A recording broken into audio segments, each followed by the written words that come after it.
अस्सलाम अलैकुम दोस्तों।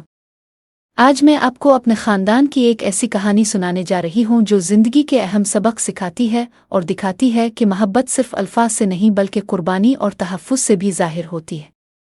मेरा नाम हानिया है और इस वक्त मेरी उम्र 18 साल थी। मैं घर की इकलौती बेटी हूँ और दो भाई हैं। बड़े भाई अहमर जिनकी उम्र 20 साल थी और छोटा भाई साद सिर्फ 7 साल का। वालिद का साया हम पर नहीं रहा और घर की तमाम जिम्मेदारियां हमारी वालिदा सलमा बेगम के कंधों पर थीं, जो एक मजबूत और समझदार खातून है जिन्होंने वालिद के जाने के बाद हमें कभी किसी चीज़ की कमी महसूस नहीं होने दी।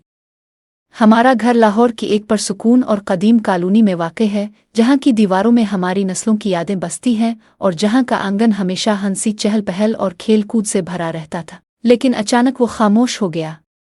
मैंने महसूस किया कि अम्मा और अहमर भाई मुझसे कुछ छुपा रहे हैं और हमारी खाला जमील, जो वालिद की जगह हमारे लिए बहुत इज्जत रखती है, अक्सर घर आना ज्यादा कर गए थे और अम्मा उन्हें ड्राइंग रूम में लेकर घंटों बातें करती रहती।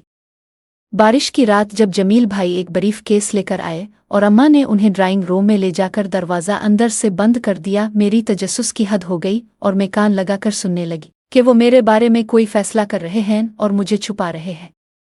अगली सुबह घर का माहौल संजीदा था। अम्मा की आंखें सुर्ख थीं और अहमर भाई नाश्ता के वक्त भी उदास नजर आ रहे थे, जिससे मैंने फैसला किया कि अब मैं खामोश नहीं रहूंगी। मैं अहमर भाई के कमरे गई और अपनी तशवीश और दिल की बात कही, तो उन्होंने मुझे सब्र और मोहब्बत से समझाया कि वालिद के कारोबार के बाद खानदान पर कर्जा आ गया था और घर को बचाने के लिए मुश्किल फैसले करने पड़े, और अम्मा चाहती थीं कि मुझे इस परेशानी का इल्म न हो ताकि मेरी पढ़ाई मुतासिर न हो, जबकि जमील भाई हमारी मदद के लिए आ रहे थे। इस रात अम्मा ने फैसला किया कि वो अपना ज्वेलरी और ज़मीन फ़रोख्त करके कर्ज अदा करेंगी और मेरी फ़ीस का इंतज़ाम हो जाएगा। मुझे अपनी गलत सोच पर शर्मिंदगी हुई, क्योंकि मैंने अपने भाई और अम्मा पर शक किया था, जबकि वो खामोशी से हमारे मुस्तकबिल के लिए कुर्बानियाँ दे रहे थे। इस दिन मैंने सीखा कि मोहब्बत सिर्फ अल्फाज से नहीं बल्कि अमल, कुर्बानी और हिफाजत से भी ज़ाहिर होती है, और ये कि शफ़ाफ गुफ्तगू और एतमाद ही किसी भी गलत फहमी का हल है।